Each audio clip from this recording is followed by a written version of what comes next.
Hello po. Yan. Alright, magandang maga ho sa inyo muli. At salamat naman, may dumami pa tayo. Hindi po may mga nag-walk out at umik agad. Po, salamat sa Diyos. At ngayong umaga ay tumayo po tayo uli. At tayo po'y manalangin. Ang text ko po, Luke 6:38 po uli. Yung give and it shall be given unto you, good measure, pressed down, shaken together, and running over. Shall we pray? Dakilang Diyos, muli po samahan po kami for the second part of this message that I'm going to bring. Lord, you bless your people, and Lord, help them to become more prepared and receptive to your word. Sana po, tulungan po ang bawat isa na mai-apply po ang anumang aralin po namin ngayon po. Ito'y dalangin namin tiling. Sa pangalan ni Kristo Jesus, namin pong Panginoon. Amen. Alright, my time is 11:30. So I need to finish my preaching 12 o'clock. Okay? 12 o'clock. Introduction po. Yung 12. Alam niyo po, the blessing of giving. Naniniwala po ako na may pagpapala sa pagbibigay. Actually, we are the first recipient of giving. Kasi, for God so loved the world that He gave His only begotten Son, that whosoever believeth on Him should not perish but have everlasting life. So, ang unang nagbigay, walang iba kundi ang God the Father. And because of giving of our Father, alam natin ang Panginoong Jesucristo kung bakit tayo nandito ngayon. Ang unang bagay na gusto ko makita nyo when it comes to giving, do you believe that giving is a command? Giving is commanded by God. So meaning, anumang pagtuturo ng pagbibigay, hindi po namin katang-isip to. Hindi po kami may gusto na tayo po'y magbigay sa simbahan. Hindi po rin tayo nagtuturo at magsabi na magbigay kayo para dumami ang pera namin bilang pastor. Pero siguro naman kung ang pastor ay maraming pera, mas maganda kaysa naman ang pastor mukhang pulubi. Ano po? Akala nyo lang, mapera ako dahil sa itsura ko. Pero sa totoo lang, sunugin man nyo ako ngayon, hindi ako magiging mag-aamoy pera. Kasi amoy cheque ako. No, I'm just kidding. Ano po? Giving is a command. Utos po ito ng Panginoon. Amen? So, do you believe that giving also is commended? Nire-recommenda ito Di po ba sabi ho ng ating pong Panginoon? Actually, Luke 6:38, is a word from Jesus Christ. Siya po nagsabi ho niyan. Kaya ibig sabihin, commended ito. Kasi kaya ito'y kinokomend, nire-recommenda ng Panginoon, nakakabuti ito. Alam naman, magre-recommenda siya ng mga kasama. Di po ba? It is commended by God. Because it is good for us. Because giving, will bring blessing to our life. So, at the same time, giving is calculated. Ang pagbibigay po, kinukwenta. Hindi po papapano lang ang pagbibigay. Parang katulad tayo ng dati, di ba? Nasa dati nating reliyon tayo. Pagka magsisimba tayo, kung ano yung barya, yun po ang inuhulog natin doon sa buslo. Tapos, di po ba noon, mahusay tayong mga panang pera noon Yung may gatla, ginaganyan-ganyan, nagko-concentrate ka. Alam mo yun, kung ano yung may gatla. So, giving is calculated. Kaya nga po may standard ang pagbibigay Hindi po kung paano ang pagbibigay. Naniniwala tayo, ang simula ng pagbibigay sa standard ay sa 10%. Sa ikapo. Tama ho? Kasi you need to be faithful in giving of your tithes. Kasi kung doon pa lang hindi ka po magiging tapat, anumang pagbibigay na susunod, mas malaki at mas mahirap, hindi nyo mabibigay. Kasi yun po ang dapat nating... Actually, hindi naman natin sinasabi ang pagbibigay ng tithes Hindi po, maliw yun. Ang tawag doon, pagsasauli ng tithes. Because the tithes, sabi ng Bible, belong to the Lord. That is not ours. It belongs to the Lord. Actually po, if you're going to measure 10%, halimbawa, timbangan ho ako. Yung 10% ito, yung 90% ito. Anong itsura ko bilang timbangan? Di ba ganyan? 10%, 90%, ganyan. So yung 10% tumaas kasi po ginamit po yun sa mga makalangit na bagay. Yung 90% natira out of 100%, ginamit mo lang yung para sa sarili mo. Kaya nga ang pagbibigay hindi nagsisimula sa 10%. Ang pagbibigay nagsisimula sa 90%. Amen? Kaya kapag tayo nagsauli ng 10%, hindi tayo nagbibigay pa. Kundi tayo nagsasauli lang ng para sa Diyos. Because everything that you have, came from God. Actually po, kung meron man kayong gagawing partner sa anumang bagay po, walang iba. Ang mas maganda sa Diyos I'm trying to figure out, I'm trying you to figure out my diagram. Ano ba? Diagram ako. Sabi ng sabi ng Mark 11:22, have faith in God. Magkaroon tayo ng pananampalataya sa Diyos. Okay? Itong side na to, ikaw to, Kristiyano, itong side nito ay Diyos. Para makakonect ka sa Diyos, doon sa gitna, sa taas, faith. Sabihin niya, ang Kristiyano, magkakaroon ng pananampalataya sa Diyos. Para mag-connect sila, gawin mo siyang partner. Okay? Gawin mong partner ang Diyos. Kasi actually, the word partnership, that is, yan po ay business word. Business word po yan alam mo ba, hindi po ba tayo kapag nangangailangan tayo ng trabaho, kanino tayo humihingi? Sa Panginoon. Pagka ho tayo nangangailangan po ng talino, nag-aaral ka, kanino ka nangihingi? Sa Panginoon. Kung nangihina ka at kailangan mo ng lakas, kanino ka nangihingi? Sa Panginoon. Pag magbi-business ka, Pastor, pakipray mo nga yung business namin na pagpalain ng Diyos. So in every aspect of your life, in every areas of your life, you are making God as your partner.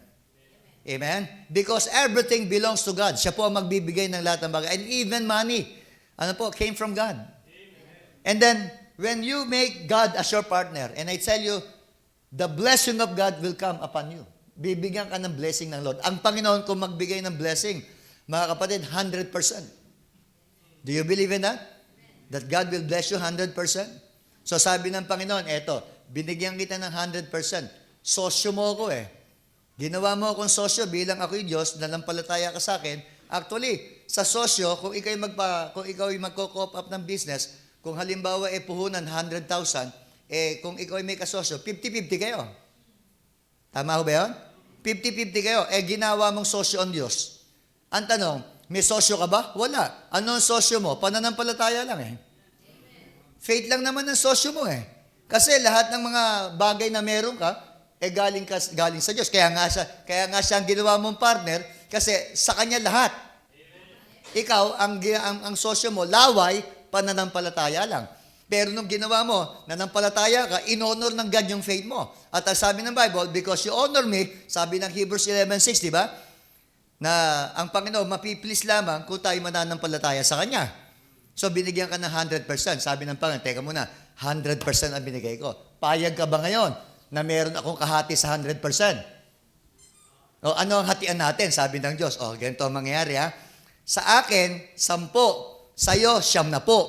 Payag ka ba? Pambira, hindi pa nga kayo pumapayag Payag ba kayo? Dapat nga, baligtarin 10 ka lang, 90 sa kanya. Tama ho? Kaya nga, doon sa 90, 10 ka niya, kinukupitan pa nga natin naunawaan niyo po yun? Ang tawag doon, sharing. Ibig sabihin, 90% sa'yo, 10% sa kanya. Sa kanya talaga yon, wala pa kayong binibigay. Kaya lang, alam mo, Huson, alam niyo ba ang pagbibigay ng ikapo, nakakabobo? Nakakabobo yan. Tingnan mo, may member tayong engineer, may member tayong arkitekto, may member tayong doktor, mga professional yan. Engineer, kinukwenta niyan, bills of material. Lahat ng materials ng building, kaya niya kwentahin. Ang accountant, talagang nababalance niya, debit credit. Talagang milyon-milyon, kaya niyang kwentahin. Subukan mo pakwentahin tayo niya, hindi niya kayang kwentahin. Hello? Paniwala kayo, nakakabobo ka po. May isa pang nakakabobo. Picture taking. Sipin mo sa dami ng kinukunan. 1, 2, 3. Uulitin naman yan. 1, 2, 3. Kahit 1,000, hanggang 3 lang bilang yan. Yan ang mga nakakabobo. Anyway, giving must be calculated. Yung may hindi nga naniniwala sa ikapo eh. Sige, hindi ka naniniwala sa ikapo. Ako, baka lumipad. Hindi ka naniniwala sa ikapo. Kung susundin natin ang New Testament giving, house and lot nga binigay dun eh. Bahay at lupa nga, binenta, tapos binigay sa paanan ng mga apostol eh. Tama ho? O sige, granted, walang ikapo. May mga hindi niwala sa ikapo eh. O sige, sundan natin yung Biblia. Bahay at lupa, kaya mo? Mas lalong hindi kaya. Amen? Anyway, giving also must be carried. Dinadala po yan. Saan po dinadala? Kamukha ngayon, hinulog nyo po dito. Alam nyo po ba, ang connotation ng paghulog nyo dito, ibig sabihin, nung hinulog mo yan dyan, hindi na iyo yan. Ibinigay mo yan eh. Kanino mo binigay? Kanino? Sa Panginoon. May mga member pastor, pag nagalit kay pastor, nambabawi eh. Nambabawi. May alam mo kung ganyan eh. Kinuha yung kariton, tapos kinuha yung lahat ng upuan. Pati piano. Kasi nagalit sa pastor. Kasi yung pastor, hindi niya naipaliwanag na yung pagbibigay ng mga member, hindi sa kanya binigay, kundi binigay sa Diyos. Kaya anumang pagbibigay dito, binibigay niyo sa Diyos yan. Hindi kay pastor. Kaya nga, sige, nambabawi ka. Pagbibigay ka, mambawi ka, ganito. Sige, mambawi ka. Magpakamatay ka muna. Bakit ako magpapakamatay? O di para mabawi mo sa pinagbigyan mo? Di ba? Para makausap mo siya, dapat mamatay ka muna. Tanungin kita, mambabawi ka pa o hindi? O hindi na. Kasi our giving must be carried. It must be done ecclesiastically. Binibigay natin yan sa church. May alam ako, pastor, pinasusundo ang ikapo eh. Parang iglesia ni Manalo. Pinasusundo. Sabi ko, I am not doing this. I am not doing that to my members. Kasi paniwala pa rin ako na according to your own will, na dapat ikaw ang nagdadala dito. Hindi ko ipasusundo yan sa'yo. Ha? Kaya, dalhin mo dito. Tama po? O, tinan mo. Mabuti nga eh. Meron nga kaming challenge, pastor eh, sa giving. Mabuti sila lumalapit dito. Dati kasi meron tayong, di ba? Meron tayong mga supot-supot. Kung kailan bigayan, saka napapaihi. Akala nila wise sila. Kahit doon sa pintuan ng CR, may nakabang.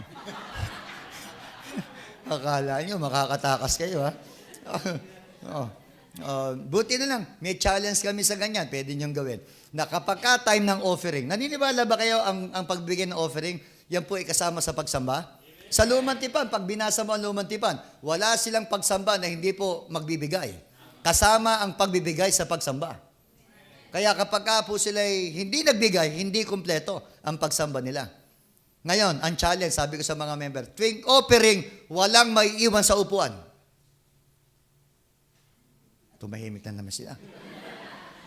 Yung mga pastor na pag time na offering, talagang wala talagang maiiwan, ibig sabihin, walang hindi tatayo. Lahat talaga magbibigay. Pwedeng gawin, pwede. Di ba?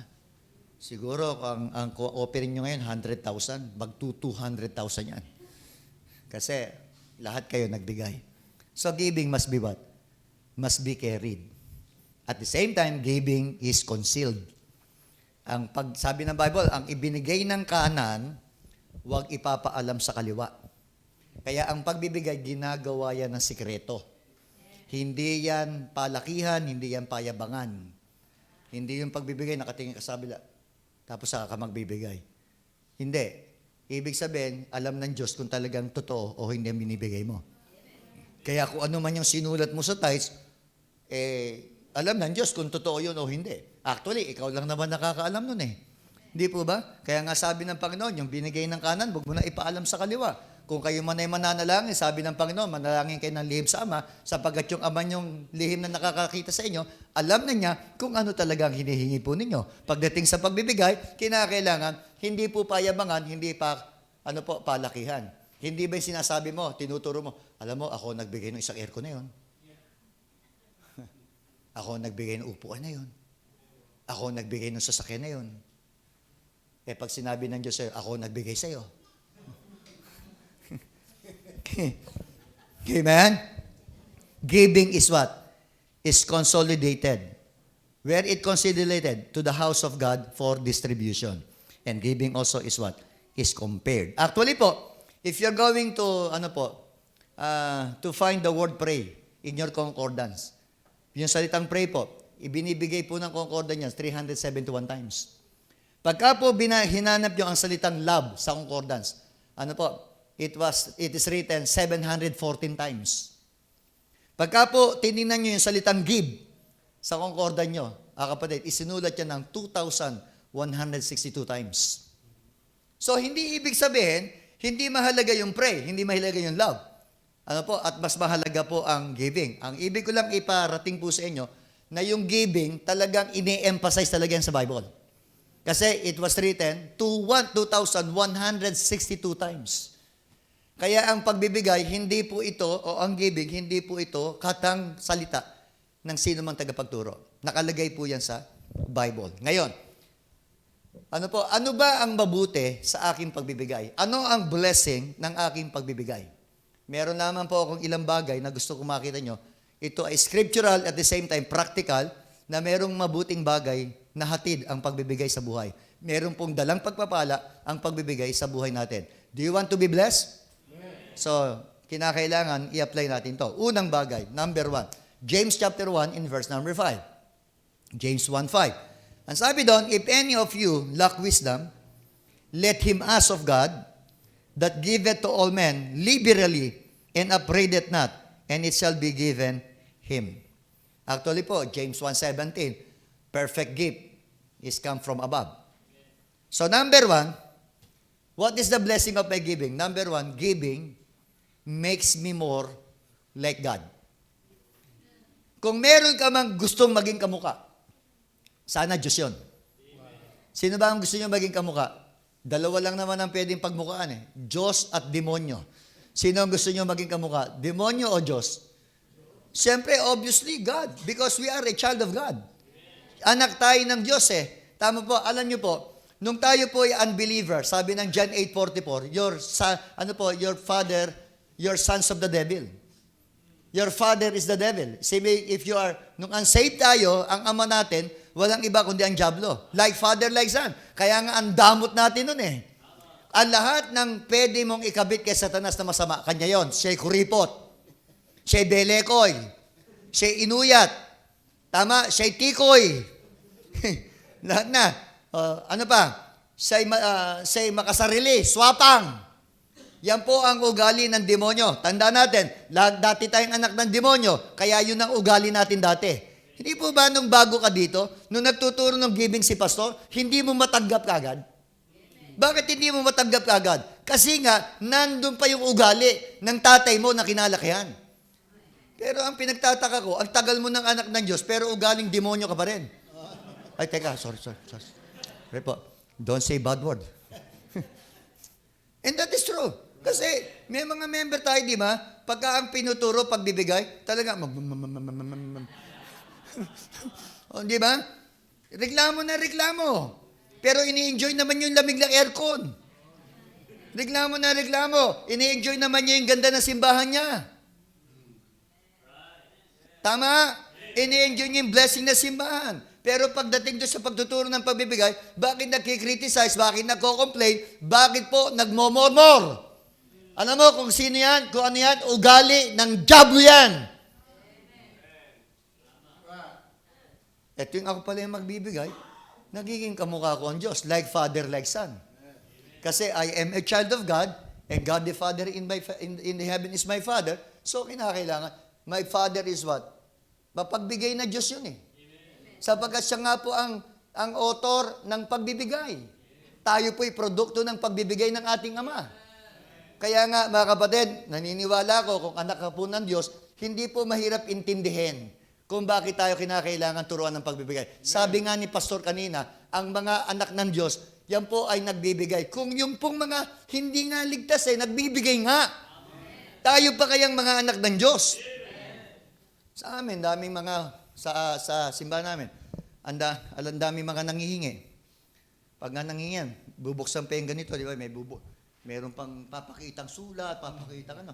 Sabi ko, wag niyo na ibuksan yan. Alam ko na ho yan. Ito na ho. Kahit hindi ko pa nakikita, basta humingi, bigay ko lang. Yung aming yung aming basurero, nagkukuha ng basura sa subdivision namin Miyerkules at Sabado. Lagi akong may binibigyan ng pangmerienda yung aming nagbabasura. Alam mo kung bakit? Huwag mong sasabihin basurero lang sila. Sapagkat kung walang basurero, mamamaho tayo. Kung ikaw ang kukuha ng basura, hindi mo kaya yon. Pero salamat sila, kaya nilang kumuha ng basura kahit bulok ang kinukuha nila.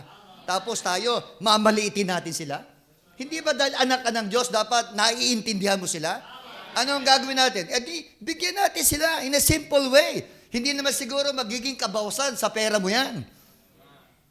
Yung mga namamali mo, sabi, bawal kasi baka sindikato. Okay din, kahit sindikato pa. Basta ang importante, magbigay. Kaya sa amin, pag meron kaming mga commitment, tanungin mo sa kanya kung sino ang unang nagko-commit. Bago nga ako magsabi ng commitment, ako na kagad ang nagsabi kung anong commitment ko eh. Bakit? Kasi, anak ako ng Diyos. Ewan ko lang sa inyo kung na kayo ng Diyos. Amen. No, I'm just kidding. I do believe that you are a child of God. Because giving is an opportunity for me to imitate my God. If you want to be like God, exercise giving. Kaya sabi ko kanina, ang pagbibigay pwedeng libangan. Hindi ito pabigat.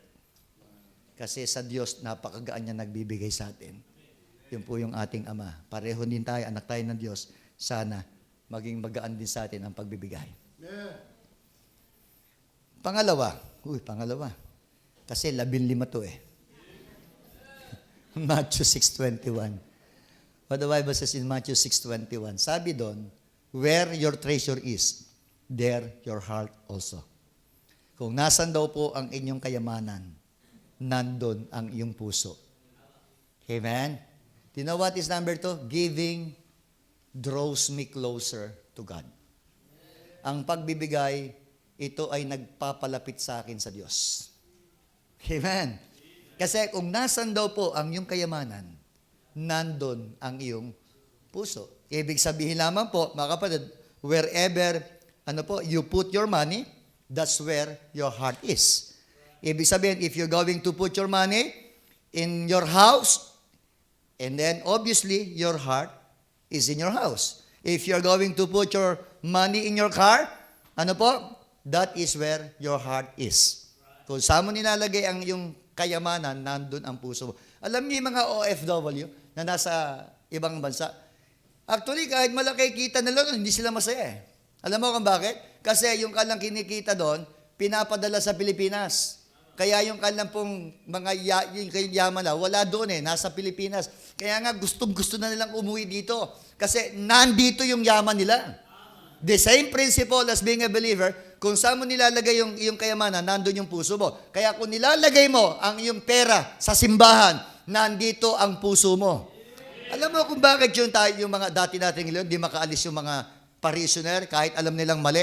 Kasi doon na sila nagsakripisyo eh. Doon na nga umitim ang kalang tuhod, kaluluhod mula altar hanggang pintuan eh. Doon sila nagbigay ng pera, doon sila nagbigay ng buhay. Kasi nga po, mga kapatid, may sakripisyo siya. Kaya nga, yung pagbibigay, ito ay nagpapalapit sa akin, sa Diyos. Amen? Kaya nga, mga kapatid, saan mo nilalagay ang iyong kayamanan? Okay? If you're going to put your money with the Lord, I tell you, it always draw you closer to God. Alam niyo po ba? Money is like a magnet. Money is like a magnet. Kung saan mo nilalagay ang pera mo, doon dinadala at hinihila ang puso mo. Tama ba yan? Kaya nga, mga kapatid, wherever we put it, it tends to fill your hearts. When you give money to God, it's like a magnet. It pulls you closer to God. And God doesn't need your money. Amen? Ibig sabihin po, mga kapatid, what He wants is what it represents. It represents your heart. Actually, when you are giving money in this, basket, you are not giving your money per se. But you are giving your heart. Pag naghulog ka ng pera dito, hindi yung pera binigay mo. Yung inire-represent ng pera ang ibinigay mo. Kaya kapag wala kang binigay dito, walang nire-represent ang puso mo. Amen? Kaya hindi po pinag-usapan yung pera. Ang pinag-usapan dito, yung nire-represent ng ibinibigay mong pera. Actually, if you are going to give your money, ano po? Hindi naman po, napulot mo lang yung pera eh. It takes your time. It takes your talent. It takes your life. Tama? Opo. Talagang umiiskribo ka pa sa jeep para pumasok sa trabaho. Talagang yung kaalaman mo, talagang in-exert mo doon sa company mo. Tapos sumweldo ka, binigay mo dito. Hindi pera binigay mo. Ang ibinigay mo, yung parte ng buhay mo. The more you give your money, the more part of your life, the more part of your body, mga kapatid, yun ang ibinibigay mo sa Diyos. Kaya nga, kung kakatiting ang ibinibigay mo, kahit napakalaki ng blessing mo, ganun lang kaliit ang puso mo. Amen. Because giving is a spiritual aerobics. It is good to your heart. It enlarges your heart. It makes your heart stronger. Amen. Kaya nga, mga kapatid, puso ako ng puso eh. Nakalimutan ko itanong sa kanila pala, may puso ba kayo? Meron ba kayong puso? Amen. Salamat naman. Baka ako'y kanina po sumisigaw dito, baka nagkamali ako. Baka wala pala kayong puso. Amen. So giving draws you closer to God. Ito ang magiging dahilan para mapalapit kayo sa Diyos. Okay? Gaano po kayo kalapit na sa Diyos? Pangatlo. 1 Timothy chapter 6, verse 17 and 18. 1 Timothy chapter 6, verse 17 to 18. Charge them that are rich in this world. Paalalahanan mo ang mayaman sa mundong ito. Na ano sabi? Na huwag silang magsipagmataas ng kanilang isip at magtiwala, ang sabi po doon, sa uncertain riches, kundi ang tiwala, but in the living God, who giveth us what? Richly all things to enjoy. Amen. That is our God, na nagbibigay po ng lahat ng yaman. Ano po, bakit po ito ibinigay sa atin? Upang maging sakim? Hindi. Para ikagalak po natin, maging blessing ang ibinibigay ng Diyos sa atin. Upang maging maramot? Hindi. Para ma-enjoy natin yung blessing ng Lord. Amen? Hindi para maging kagalit mo ang Panginoon. Hindi para maging kagalit mo ang pastor because of your money. Kundi sabi, para ma-enjoy mo yung blessing na binigay ng Panginoon sa iyo. Kaya sabi ng Diyos, oy, pagsabihan mo yung mayayaman dyan, ha? Baka nagyayabang na sila, na iniisip nila yung yaman na galing lang sa kanila. Baka yung yaman, inisip nila dahil galing sa kanilang mga abilidad at katalino. No, sabihin mo sa kanila na ang mga kayamanan ito galing lang sa Diyos. Number 18. That they do what? Yun, kaya naman pala binigyan ka ng yaman eh. That they do good. That they be what? Rich in good works. Ready to what? Oh, ganda nun ha. Ready to give, ready to distribute, willing to what? Communicate or willing to share. Number 3, giving is the antidote to materialism. Alam niyo kung ano ang gamot sa pagiging materialismo? Pagbibigay. Opo. Kaya nga nabubuhay tayo nga sa isang we are living now in materialistic world. Opo. Actually, advertisement, talaga makita mo are rampant in social media. Opo, like yung mga online selling. At talaga namang kahit hindi ka bibili, mapapabili ka. Oo, kaya nga ako, ilang beses na akong na-scam. Ang ganda. Pagka ho ang advertisement, mura at maganda, wag nyo nang patusin. Sigurado scam yun. Saan ka ba naman nakakita ng isang bagay na napakaganda at napakamahal sa alam mo eh. Tapos 50 pesos lang. Bibili ka pa ba nun? Siyempre hindi. Pero may mga pumapatos. Kasi materialistic ang mga tao eh. Bakit po? Aba, makukuha ko to, mapapakinabangan ko to, mura lang. Kasi sinong inisip niya? Di sarili pa rin niya. Kaya nga po ang advertisement, tingnan niyo po, yung mga anak natin, di ba? Anak, sasama kita sa SM pero pagdating sa SM, huwag kang magtuturo. Tama? Usapan niya, huwag magtuturo. Pag nandun sa SM na, ano po, kakahakbang pala ng isang habang, umiiyak na, nagtuturo na. Kasi diyan gumagawa ang Diablo eh. Ano po, gumagawa dyan ng Diablo, di po ba? O, kanino ba una gumawa ang Diablo? Hindi naman kay Adan Kanino? Kay Eva. Kaya po ang mga nanay, yan po ang unang nahuhook ng advertisement. Amen. Uy, di, ang ganda nung air, ng refrigerator. O, tinan mo yung TV, diba, parang sini. Kabili natin, parang sini na. So, alam nyo, kapatid, namumuhay tayo sa isang materialistic na ano. Alam nyo, have you noticed that you have not, that you have not earned enough? Pag kumita ka ng 1,000, gusto mo 2,000 na.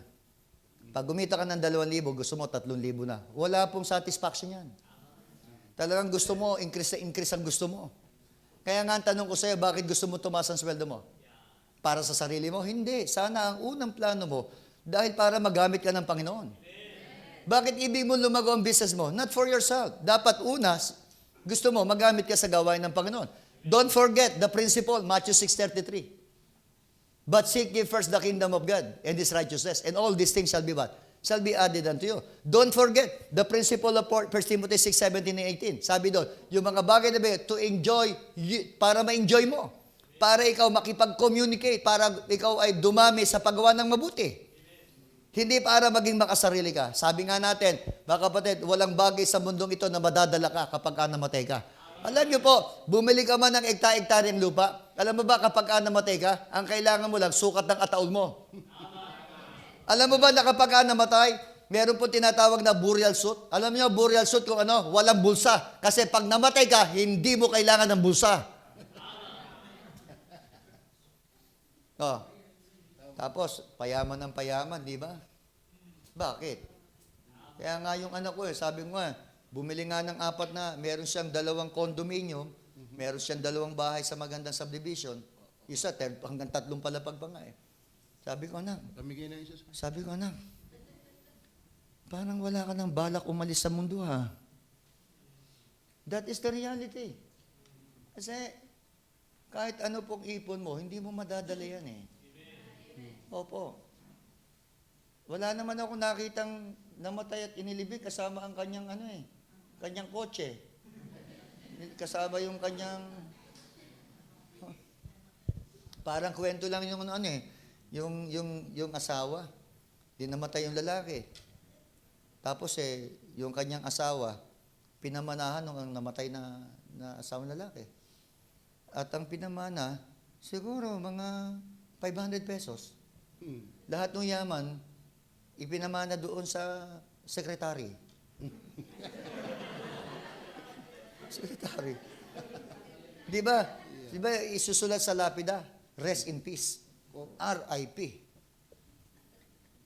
Dali-dali pumunta talaga sa sementeryo, binaklas yung lapida. Pinapalitan. Instead na R.I.P., sabi niya, till we meet again.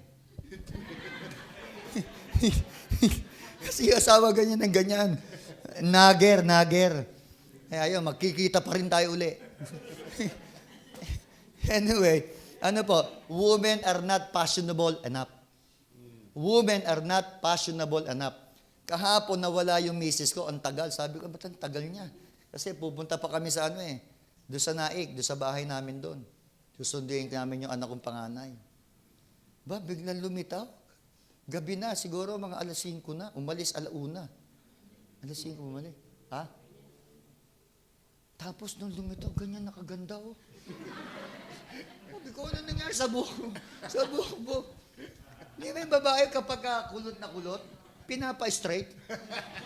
Tapos kapag straight, pinapa-electric? Ano ba talaga? Ganyan talaga, walang kakontentuhan ng tao kayo, umamin kayo. Pag walang ginagawa sa bahayan, yung mga babae, baka nakakuha yan ng salamin. Salamin. Alam mo, pangalawa hanapin yan, tiyanik. Tapos, Sisipatin niya yung kilay niya. Pagka nabunot niya na lahat, hahanap ng lapis, susulatan. Kaya tingnan mo, hindi makalabas pagka mainit, hindi makalabas pagka umuulan. Mabubura yung kilay eh. Sipin mo, botox. Nakakita ko yung kinakayod yun dyan, pinapalis yung taba. Kami nakakatakot yun eh. Opo, anyway, wala tayong susukan dito sa mundong ito. Nakakita nga ako ng sa social media, ang dami nagre-reklamo, nagpatangos ang ilong, lalong sumama. Kasi nga na-infeksyon. Sipin mo, yung mga baklitot, alam naman natin, lalaki yun. Sipin mo, walang dibdib, nagpaturok ng dibdib. Abay, lumaki yung dibdib. Abay, namaga. Nagka-cancer. Tama. Bakit? Walang kakontentuhan eh. Opo. Kahit tayo mga manampalataya, biktima ho tayo niyan. Na wala tayong kakontentuhan, kaya nga nagiging materialistic tayo eh. Alam niyo po ba mga kapatid, that marriage is not romantic enough? How come that marriage is not romantic enough? Honey, mami lang, nagbabatuhan na yan ng pinggan. Oo. Kahit anong talagang kahit anong sweet nyo sa bandang dulo, hindi pwedeng hindi magkasundo. Hindi pwedeng. Pero ito, baka sabihin nyo, nagyayabang ako eh. Tanungin yung misis ko kung nag-aaway pa kami. Hindi na. Hindi na kami nag-aaway ng misis ko. Kaya nga sabi ng mga member namin, abnormal daw kaming dalawa eh. Ba't daw hindi na kami Hindi, lang yan eh. Give and take lang yan eh. Kaya nga meron kaming worker na bago, mag-asawa. Kasi yung asawa niya, si Lohem, pagka pala binubungangaan pala niya si Rica. Tapos sabi niya, naiinggit ako sa iyo, Ate Josie, kasi pag sinabi mo kay pastor na ganito, sunod ka agad siya.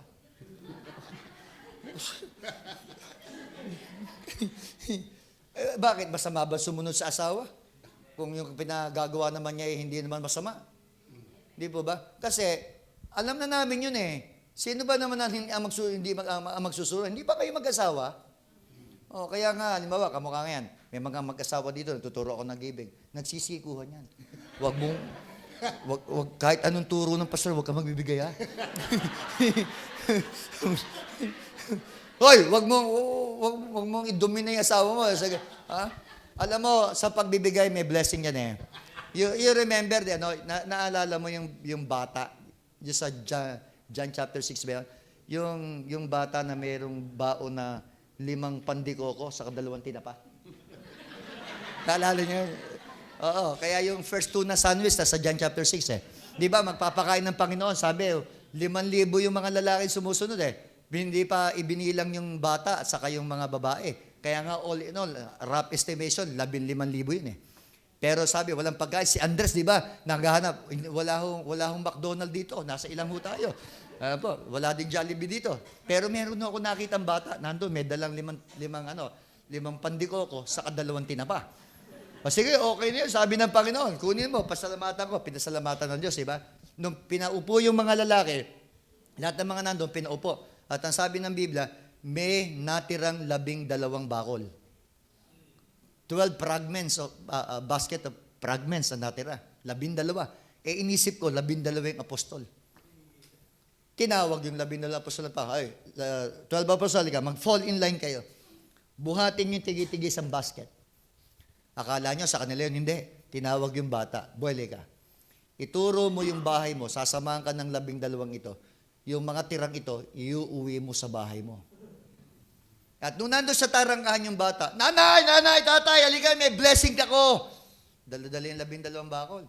Ba, tuwan-tuwa yung mga magulang kasi yung bata, may dalang 12 bakol. Bunga yun ng pagtuturo ng magulang sa kanilang anak na magbigay. Amen? Kaya kung meron ng example na nagtuturo ng pagbibigay sa pamilya, mga magulang yan. Kayo dapat ang unang kakakita ng inyong mga anak na kayo ay talagang sold out sa pagbibigay, lalo na sa gawain ng Panginoon.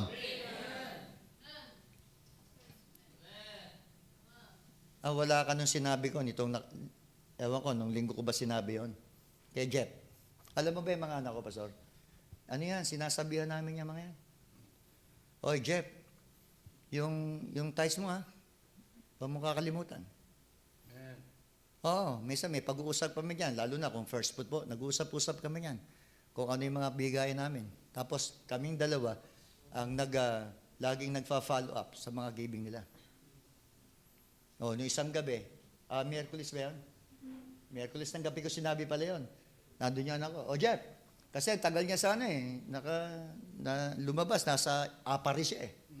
Siguro, mga 1-2 linggo siya doon. O, Jeff, huwag mo kalilimutan yung giving mo, ha?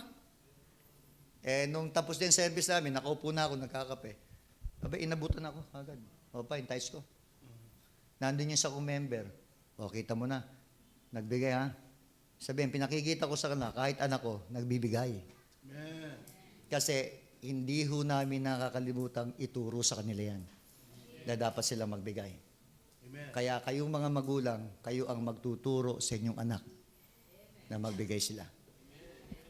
So, marriage is not romantic enough.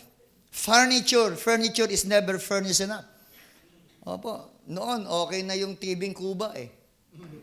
TV Cuba. Yung black and white, okay na tayo dun eh. Sipin mo, punta ka ngayon sa mga squatter area, grabe, puro flat TV, LED pa. Ano po? At makikita mo ron, ano po? Yung 55, 65, yung iba, cheddar na nga eh. Nasa ano yan ha? Nasa squatter yan. Oo. Bakit? Kasi materialistic tayo sa panahon natin ngayon. Food is never fancy enough. Ano yan? Toppings. Sarap kumain, toppings. Sa ano pa lang, toppings, may inganyo ka talaga eh. Yung toppings pala ng pastor, kanin na hinulma sa tasa. Tapos nilagyan sa ibabaw ng ulam. Toppings yun eh. Kala natin, ubo ng sarap. Hindi masarap. Kaya nga ang advice eh, di ba, pag may pera tayo, kain tayo sa labas, kain tayo sa ganito. Pag may pera ka, bili ka na lang ng ulam, iluto mo sa bahay. At mas marami ka pang magiging ulam kaysa kumain sa labas. Amen? Kaya walang kainan sa labas mamaya.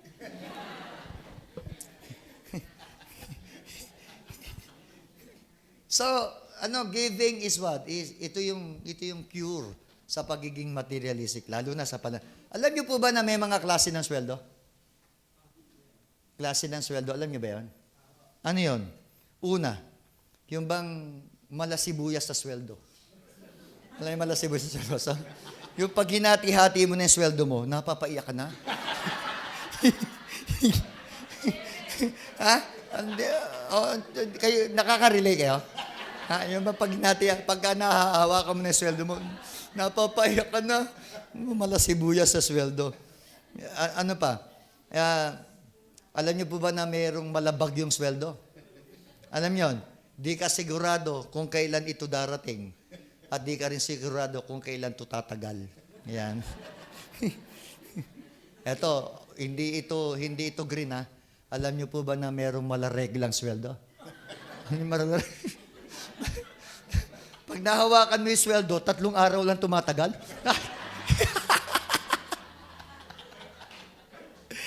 Tama ho, ay napapailing si sister. Yung iba nga, 1 araw lang eh. Yung iba nga, alam niyo po ba na mayroong malamagic na sweldo? Ano yung malamagic na sweldo? 1 kumpas mo lang, wala na. Ang bira sweldo, 1 kumpas mo lang, wala na. Gamit magic, hindi mo na kailangan mag-aral ng magic eh. Talagang, ano na yan eh, talagang automatic yan. Gabi, parang dumaan lang, wala na. Merong mga ganong kapatiran na pagdating ng sweldo, parang wala nangyari sa sweldo nila. Alam mo, siguro, hindi po kayo tama sa pagbabudget. Speaking of budget, una, sabi, apartment. Pangalawa, PLDT. Pangatlo, nawasa. Pang-4, grocery. Pang-5, transportation. Pang-6, ganito. Tapos sa dulo, tithes. Teka muna, mali yung budget mo. Your budgeting is wrong. Kasi ang una sa budget, 1, tithes. Ganun ba ginagawa nyo? Yung iba, hindi eh. Utang, saka na lang. Naiintindihan naman tayo ni Lord. Ang naiintindihan tayo ni Lord. Ang bira. Siguro alam naman ni Lord yan kung gaano tayo kakapos ngayon eh. Alam naman ni Lord yan kung ano pangailangan natin. Kaya sa dulo, alam mo, pag ikaw ay, pag nagluto ka ng pansit, ano ang masarap? Yung unang sandok o yung pinakahuling sandok? Siyempre, yung unang sandok, meron pang gulay at sahog yan. Yung huling sandok, abay, wala na. Tira na lang yan, ha? Kaya nga, huwag niyong gawing tira ang tithes, ha? Kasi ang tithes, dapat, yun ang primera. Yun ang uno, number one. Oh. Okay na. Number 4. 2 Corinthians 9:13. 2 Corinthians 9:13. Sabi doon, whilst by the experiment of this ministration, they glorify God for your professed subjection unto the gospel of Christ. Ito, and for your liberal distribution unto them. Amen. I like that word. Liberal distribution unto them and unto all men. Giving strengthen our faith. Ang teaching of giving is not because of raising fund. We are teaching giving to raise our faith para itaas ang antas ng ating pananampalataya. Amen? Tama ba ako? 1 Corinthians 8, yung Macedonian church. Pakilagay nga doon. 1 Corinthians chapter 8.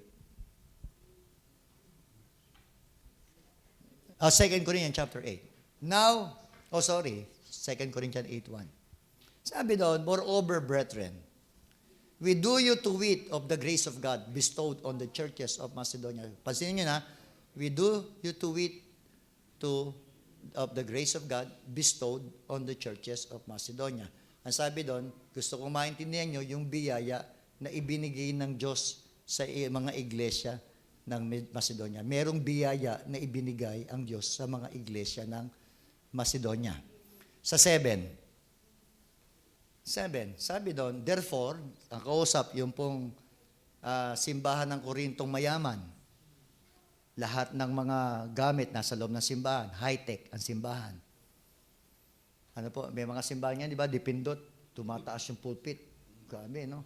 Tapos yung chandelier, sinasabi, it costs billion. Grabe. Kailangan tayo magkakaroon ng gano'n, no? It costs million. Chandelier lang yun. Oo. Sabi dito, parang ito yung senaryo nun. Therefore, as you abound in everything. In where? In faith, and utterance, and knowledge, in all diligence, and your love to us. See, pero meron silang kulang na isa. See, that you abound in this grace also. Meaning, may biyayang ibinigay ang Diyos sa Macedonia na biyayang wala sa Korinto. Nakuha niyo po? May biyaya na taga-Macedonia binigay ng Diyos, pero may biyayang wala sa Korinto. Pero mayaman sila sa lahat ng bagay, pero kulang sila sa biyayang ito. Ano yung biyayang ito na kulang sa kanila, na ibinigay sa Macedonia? Balik tayo sa 2. Sabi sa 2. Sabi doon, how that in a great trial of affliction. Tingnan niyo po great trial of affliction. Pero yung contrastive word, the abundance of their joy. Hindi po ba kapag may problema ka, malungkot ka? Pero sila naman, kahit po nasa great affliction sila, pero ang outcome ng great affliction sila, abundance of joy. Pwede pala na mahirap pero masaya. Kesa po yung mahirap ka na ang lungkot mo, pulubi ka.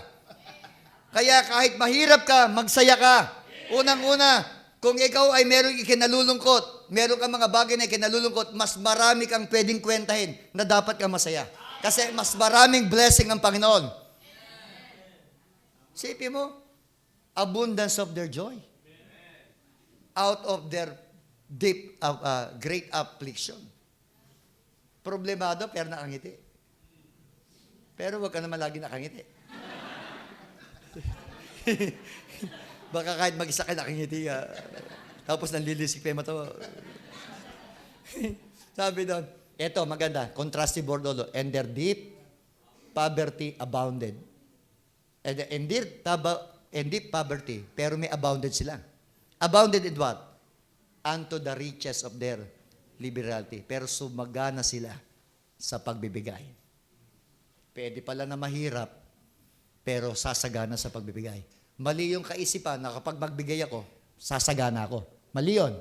Kundi ang sabi, sumagana sa pagbibigay. Every time na may giving, nagbibigay ka. That is the word. Amen? Every time na may pagbibigayan, Kasali ka. Every time na may giving, mga kapatid, gumagawa ka ng commitment. Kaya nga sabi, riches of their what? Liberality. Mayaman sila sa pagbibigay. And then verse number 3. Sabi doon, sa verse number 3, for to their power, I bear record, yet beyond their power, they were willing of what? They were willing of themselves. They were not coerced, they were not forced, but they were willing to themselves. And then verse number 4, praying as with much entreaty that we would receive the gift. Eto po, sa atin, kung minsan, sabog na yung litid natin dito. Nagbigay kayo! Wala pa rin eh. Sa Bible, baligtad. Hindi yung pastor ang nagmakaawa sa member na magbigay. Kundi dyan, ang miyembro ang nagmakaawa kay Pablo na tanggapin yung kanyang pagbibigay. Kasi sabi niya, praying as with much entreaty that we would receive the gift. Ano po? Kasi nagdadalawang isip si Pablo. Tatanggapin ko ba ito? Nukdukan nga ng hirap tong mga to. Tatanggapin ko ba to? In the first place, bakit naman hindi niya tatanggapin? Unang-una, hindi naman sa kanya ibinibigay.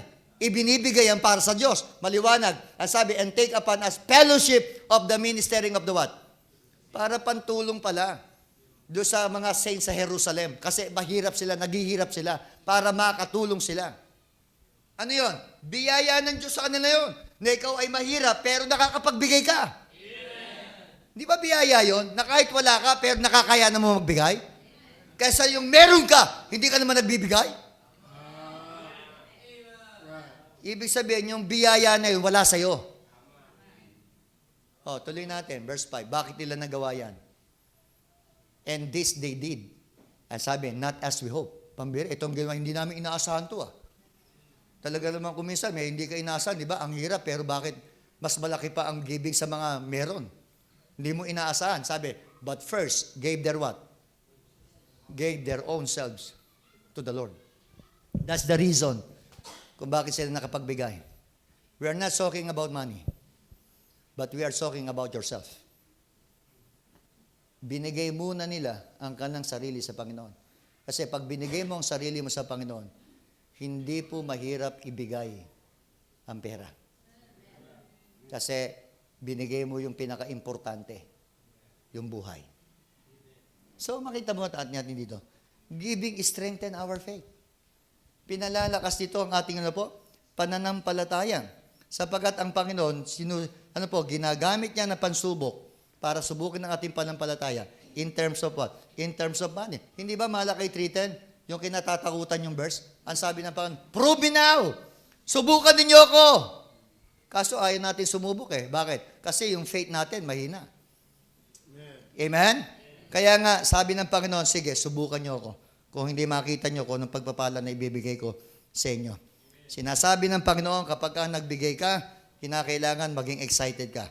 Sinasabi ng Panginoon, pag nagbigay ka, hindi dahil obligasyon ito, kundi ito ay opportunity na ikaw ay magamit ang ating pong Panginoon. May member, tumawag kay pastor. Si pastor tumawag sa member. Sister, yung Bible mo, naiwan mo dito sa church Ano ba, pastor? Pwede po bang pakitabi? Sa linggo po, babalikan ko. Tumawag ulit si pastor, sister, parang nakita ko nakaipit yung pitaka mo. Sige po, pastor, nandyan ako.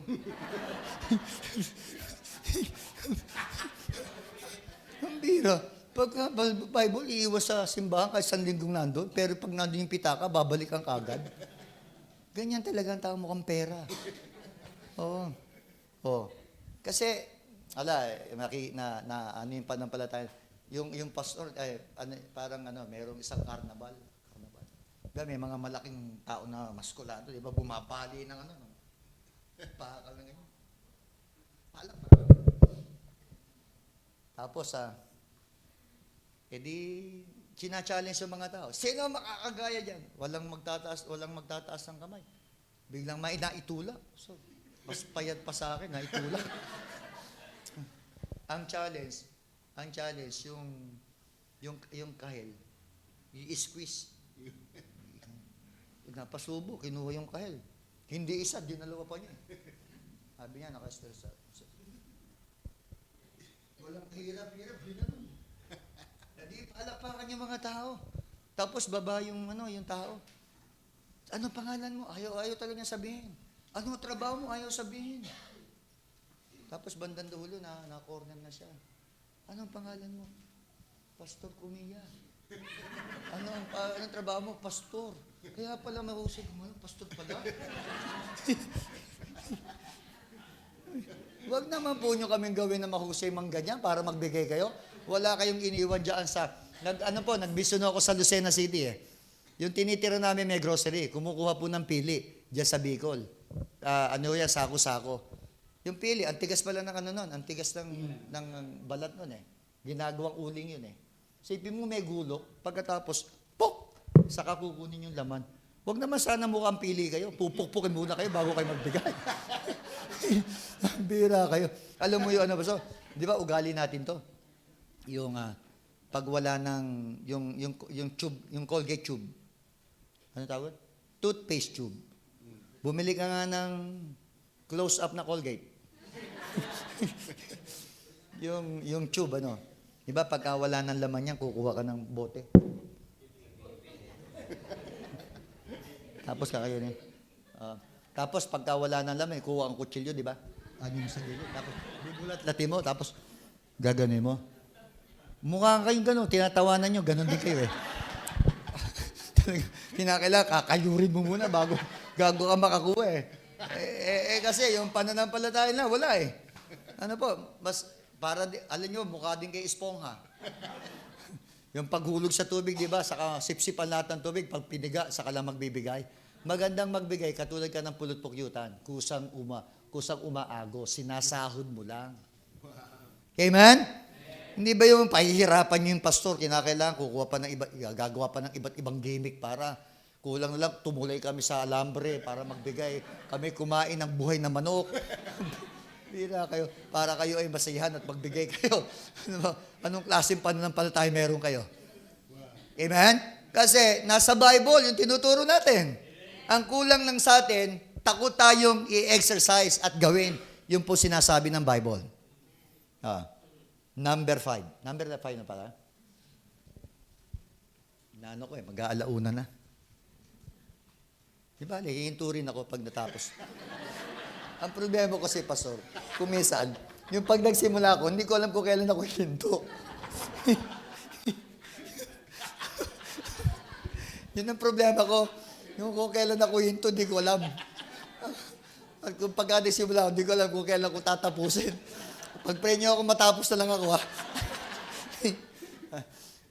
Eto, Matthew 6:19-20. Eto, gusto ko Tagalog, basahin natin. Matthew 6:19-20 sa Tagalog. Masarap basahin sa Tagalog yan eh. Matthew 6:19-20. Ano doon? Sige mo, nauna lang umiyo ka, no? Matthew 6:19-20. Huwag kayong magtipo ng mga kayamanan sa lupa, na dito'y sumisira ang tanga. Sumisira daw yung tanga. At ang kalawang, at dito'y nanguhukay at nagsisipagnakaw ang mga magnanakaw. Saan tayo mag-iipon? 20. Kundi, magtipon kayo ng mga kayamanan sa langit. Bakit? Na dooy hindi sumisira kahit ang tanga. Kahit ang kalawang, at dooy hindi nanguhukay at hindi nagsisipagnakaw ang magnanakaw. Tanga pala, tanga? Sa lupa, maraming tanga. Di totoo to. Bakit ka mo? Isipin mo, inubos yung buhay, inubos yung pera, inubos yung lakas, inubos yung talino, lahat. Bakit? Patutunayan ko sa Bible, may tanga talaga. Yung mayamang namatay, sabi, di ba, ang gagawin ko sa aking kamalig na maliit, gigibain ko. Tapos gagawa ako ng mas malaking kamalig, at doon ko ilalagay ang mga inani ko. At kapag ako'y marami ng inani, sabi niya, maraming taon, gagawin ko, magpapahingalay ako, kakain ako, magpapakasaya ako. And after that, what? Di ba sabi ng Panginoon, thou fool. Ano ba ang Tagalog sa fool? Hangal, mangmang. Sa mababaw na Tagalog, ikaw na tanga. O bakit tanga? Akala niya, hindi na siya mamamatay. Sipin mo, katangahan yung inisip mo, hindi ka na mamamatay. Oh, hindi ba katangahan na nag-iipon ka ng lahat pero dito sa lupa at hindi mo pinaghandaan yung kabila? Hindi ba katangahan yon? Oh. Kaya nga sabi doon, sa lupang ito maraming tanga. Hindi alam ko naman tanga yun eh. Pero tanga talaga eh. Oh. Ano ang sabi? Kundi magtipon ka ng kayamanan sa langit. Ang tanong, bakit? Sapagkat doon walang tanga. Totoo yun. Ano po? Because if somebody receive Christ as their Lord and Savior, mga kapatid, that person is wise. Because the wisest decision that a person will do or will make is to receive Christ as their Lord and Savior. That is a wise decision. So meaning, walang tanga na pupunta ng langit. Ang lahat ang pupunta ron, wise. Kaya totoo yun, walang tanga doon. Pero sabi doon, ano nga pala yung point ko ron? Giving is an investment for eternity. Sa lupa daw, maraming tanga, maraming kalawang, at magnanakaw. Pero sa langit, sabi doon, walang tanga, walang kalawang, at walang magnanakaw. Pero ito, premise ko. Tanungin ko kayo. Lahat ba kayo pupunta ng langit?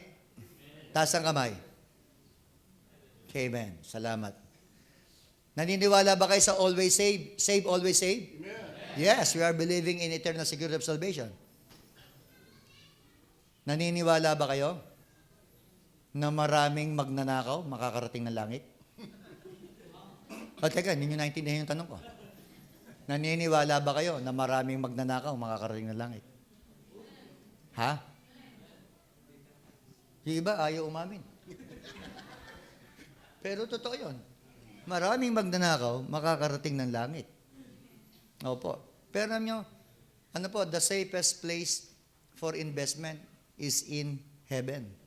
Because your saving in heaven is protected. Protektado ng Diyos yan eh. Sabi ng Bible ano man ang ginawa mo sa lupang ito, pagbibigay ng pera, paglilingkod, pagsosoul winning, pagsali sa choir, ano mang ministry meron ka, hindi kakalimutan ng Diyos yun. Hebrews 6:10 God is not righteous to forget your labor of love. Opo. And that is your investment in heaven. At ang pinakamagandang investment sa langit, alam nyo, sa lupa, sa simbahan, kaya hindi ko sinasabing pastor na, church etong ginastos natin sa simbahan. Wala akong gastos sa simbahan. Wala pong gastos sa simbahan. Ang lahat ng ating pong ginagamit sa simbahan, investment ang tawag. Hindi gastos, hindi po expenditure yan. Eto gastos. Pakita ko sa iyo kung ano gastos. Kumain ka sa buffet, 1,000 per plate. Doon sa Roas Boulevard, sa likod ng MOA. May 1-2 pa nga eh. Di ba pag kumain ta sa Eat All You Can, hanggang dito na yung pagkain, sinisiksikan mo pa ng pagkain. Pahinga ka lang ng ilang segundo. Sayang you want to Pinakala, sulit yun sulit.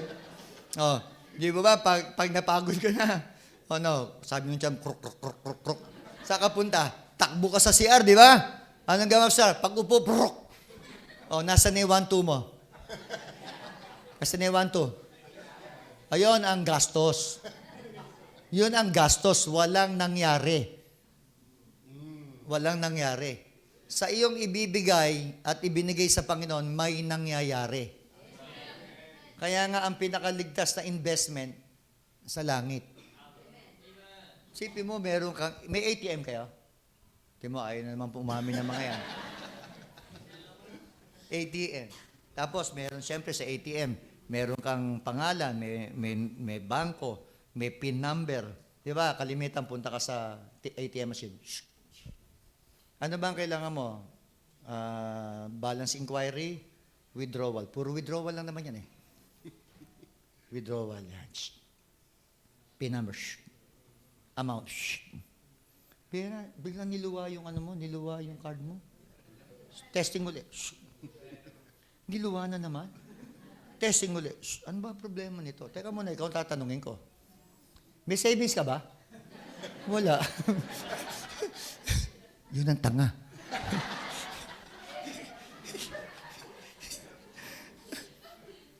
Ito napapansin ko Tingnan mo, yung ating prayer meeting, tingnan mo, ang lagi nating prayer request para sa sarili natin.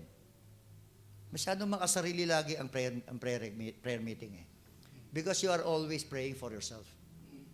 That you are not asking bread or blessing for others. But sa'yo lagi, sa'yo nakafocus lagi yung prayer meeting. Pero bakit ganon? Hindi ka ba nag-iisip? Ang tagal mo na nagpe-pray, but at this time, hanggang panahon na to, wala kang answered prayer. Do you know why? Tanungin kita, meron ka bang investment sa langit? Kung wala ka investment sa langit, anong i-withdraw mo? Wala ka i-withdraw. Actually, ang blessing ng Lord, unconditional yan eh. If you are going to obey me, I will bless you. Bagamat everything is prepared, nandyan na, kikiklaim mo na lang by faith, pero dapat sumunod ka pa rin sa Kanya para pagpalain ka niya. Pero bakit hanggang wala kang blessing? Kasi nga, puro sarili mo lang ang iniisip mo. Wala kang investment kasi. Kasi kung may investment ka, nag-pray ka sa Lord, sasabihin ko sa iyo, answered prayer yan kasi meron kang i-withdraw. May investment ka ba sa langit na? Ewan ko kung alam nyo to. How do I look? How do I look? Sabi ni Sister Guapo, salamat po. Kumampay po yung tenga ko talaga. Kung elepante lang to, ha? How do I look? Normal o abnormal? Ha? Normal. Ngek. Wrong. Abnormal ho ako. I am abnormal. Do you know why? Pag ako pumupunta ng SM, Pastor, kahit full parking na, nakakapag-park ako, PWD, kamukha mo ako. Pag pinuntahan ako nung Secu, Sir, sa PWD po yan eh. May papakita ako, ay, sorry po. Sorry pa, sasaludo pa sa akin yan pag may pinakita ako. Sabi, nahuli nga ako dun sa Baklaran eh. Sa Baklaran. May ipinakita nga ako eh. Sabi, uy, bago po pala kayong bypass operation. Ang alam kong bypass, sa puso. Alam niyo po, may bago ako sa gilid. I have bag on my side.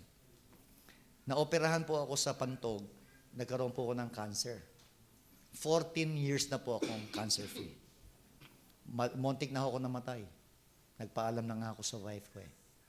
Pero niyo po, na-surprise po ako noon, nakasakit ako. Ilang beses ako napunta nainira sa San Juan de Dios, 2 beses ako inoperahan. Siguro, if I'm going to count, lahat ng nagastos ko, almost siguro, 1,000,000 mahigit. Pero God bless my life.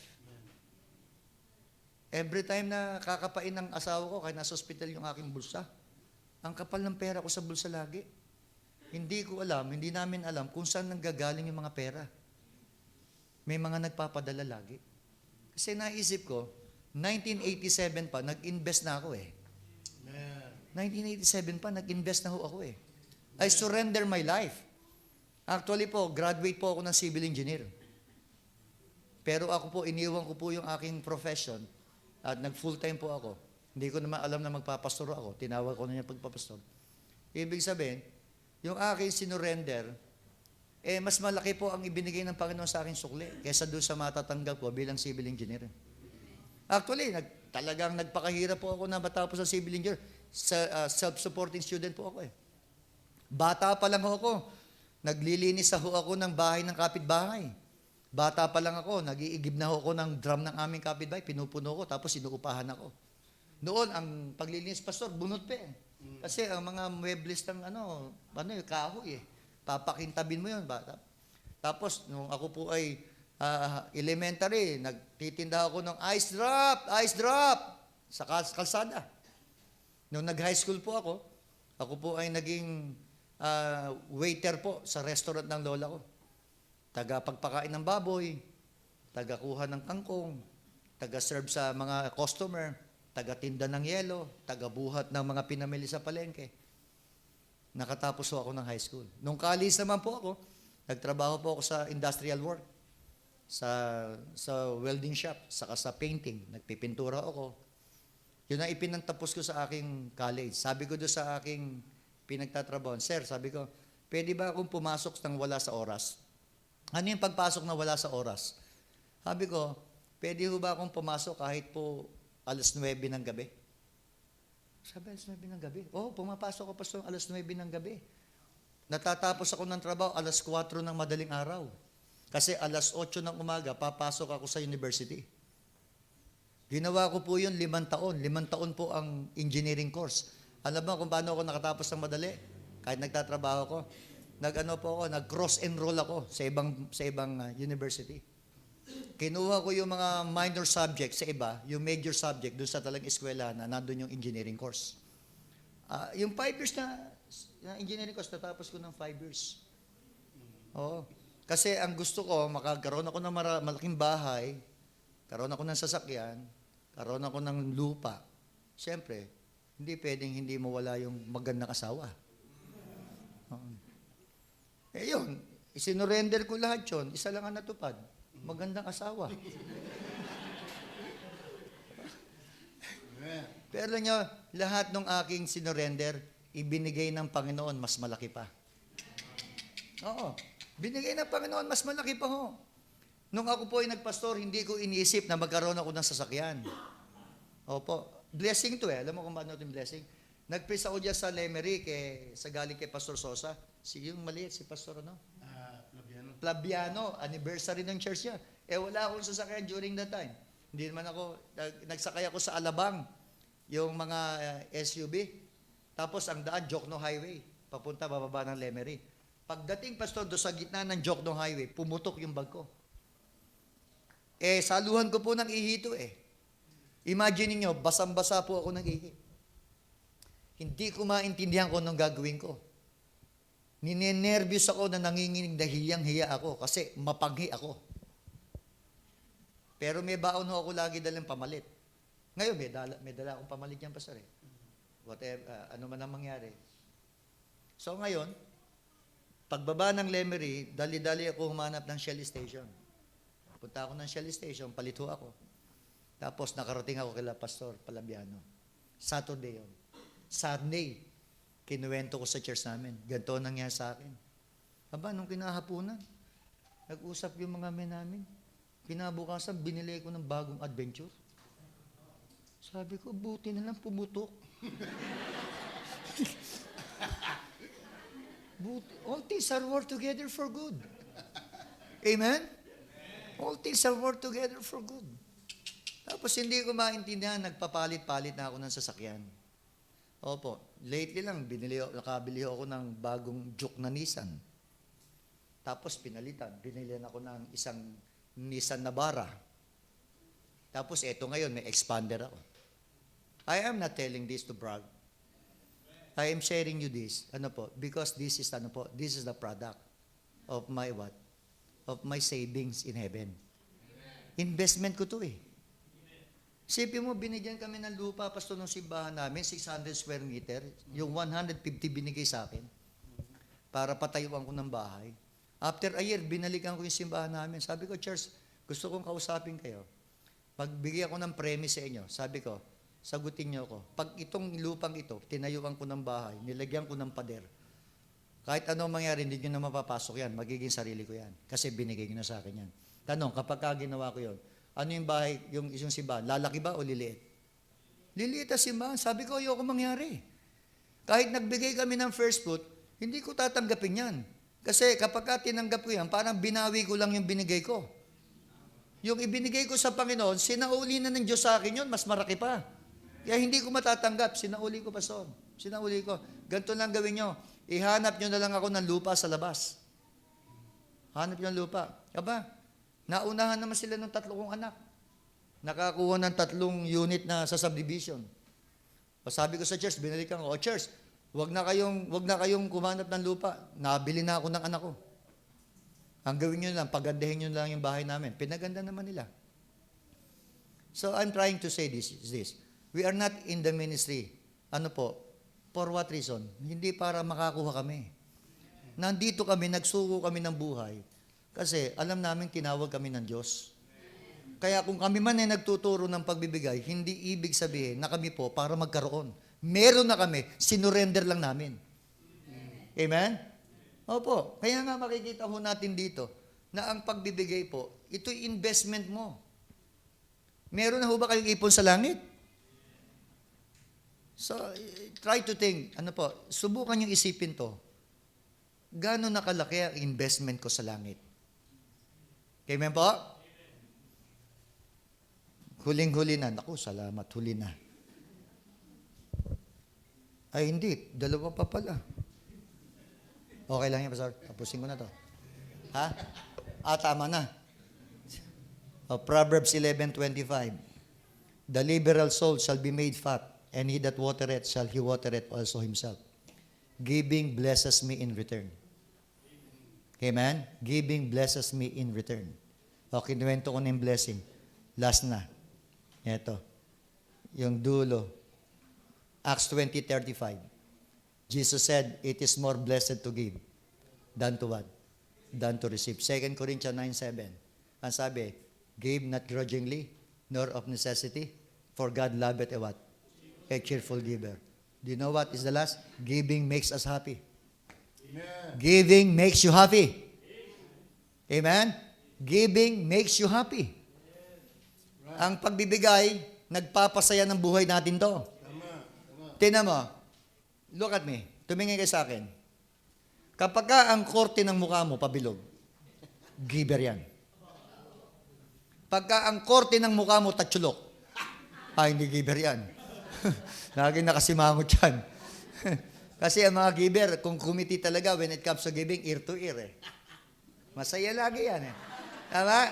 Lagi masaya yan. Subukan mo yung mga hindi mapagbigay, naku, lagi nakamangot.